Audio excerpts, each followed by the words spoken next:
this is Stephanie with Soaping Up Life, and today I am bringing you along to make a batch of soap with me. This is going to be our milk and honey soap. So what I have right here are my cooled oils. This is my base recipe that I use in all of my soaps, and we are going to use some additives like goat's milk and raw honey, essential oils to add to this batch of soap. This has been sitting out, so it's cooled to room temperature, my oils and my lye behind me. I've got my mold right here that we're going to use. This is going to be about 14 pounds of soap when it's all said and done. It's going to give me 36 bars, so let's get started. What we're going to do first is I'm going to take my essential oils and I'm going to pour it in the oils. I only use essential oils to scent my soaps because I don't like artificial fragrance. It causes way too many allergies and exaggerates skin conditions. There's just so many chemicals in it. I just don't like it. So I use essential oils, and to me they smell the absolute best. I need a small spatula. I like to get every last bit out, but I guess we're not going to be able to scrape the jar today. Okay, our oils are in here with the essential oils. I'm just going to stir this up real quick just to kind of mix everything together. I don't usually film making soap because when I'm making soap, I like to turn on my music and just escape for a little bit. So forgive me if I'm not too great being on camera as I show you all the process of this. So that's pretty good. And then I'm gonna add my goat's milk here. So let me make sure that I have enough actually, so I can measure this out. Because what I did, my lye mixture sitting behind me is the lye and the water. And I discounted it a little bit to compensate for the goat milk that we're gonna add. So I need to measure this out to make sure that it's the amount I calculated for. So just give me 1 second. I need 12 ounces of goat's milk is what I'm using in here. And we're just pouring that in here.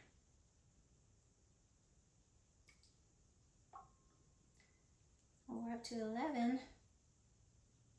Oh, I think we're gonna make it. Yes. Thank God. Okay. 12. There's a smidge left. You know what? It won't hurt. Just add that in too.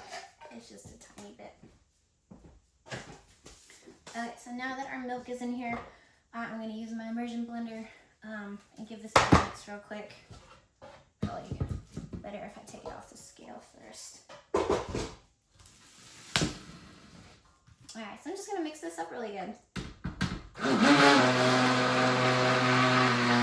love watching that process. Okay.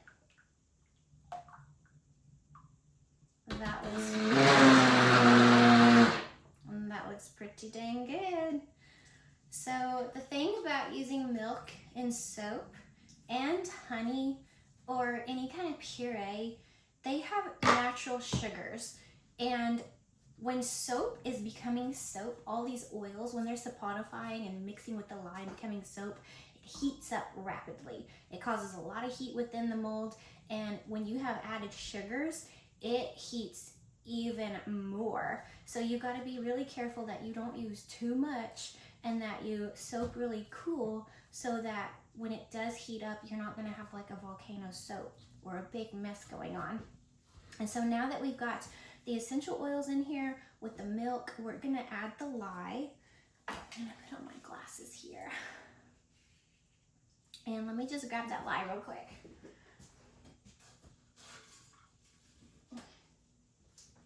So like I said, this has been sitting out, so they're both room temperature. And I'm just gonna pour all of this in here.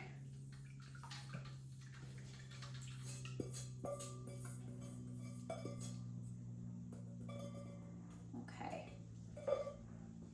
All right, and now I'm going to blend it, but I'm not gonna over blend with this because I don't want to cause it to heat up too quickly.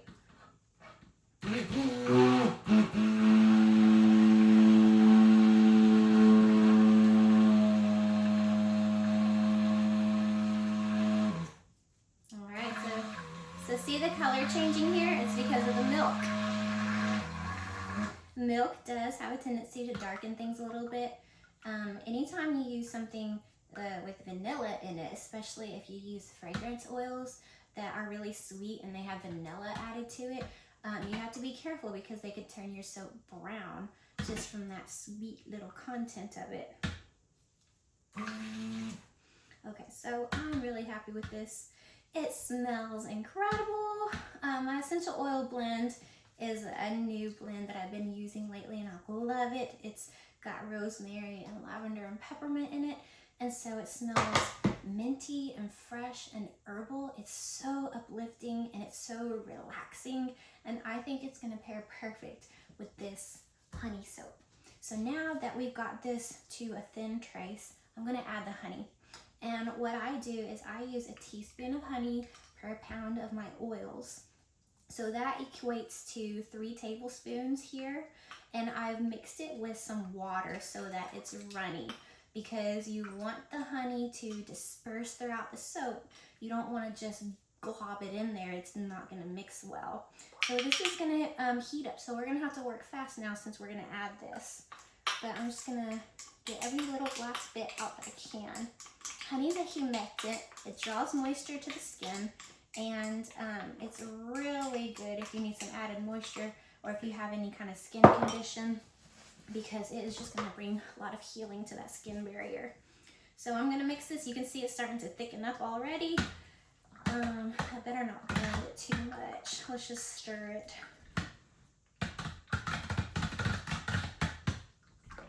So yeah, this is pretty much good to go right here. I really don't have to blend it. All that milk and all that honey is gonna make such a beautiful soap. It's gonna feel so good on the skin. Yeah, that is thick. Okay.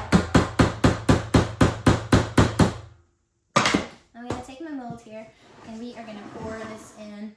So I'm trying to situate this enough where you can all see it really good.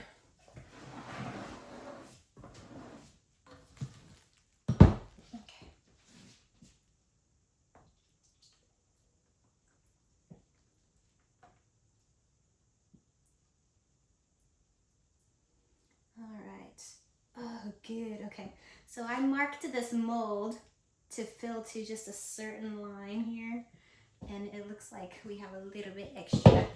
That's okay. That's okay. Good. Okay, great. So I've got some extra here. I think I'll scrape it in this pumpkin mold. I'm not filling my mold to the very top here just because I have these new boxes that I'm going to start putting my soaps in, and so they can't be too tall because I want them to fit in here, so I've marked it to a certain point.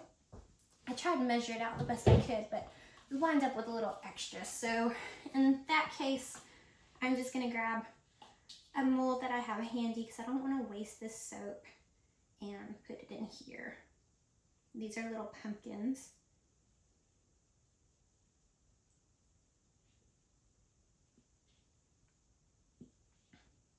So now I know when I make my next batch, I don't need quite as much soap.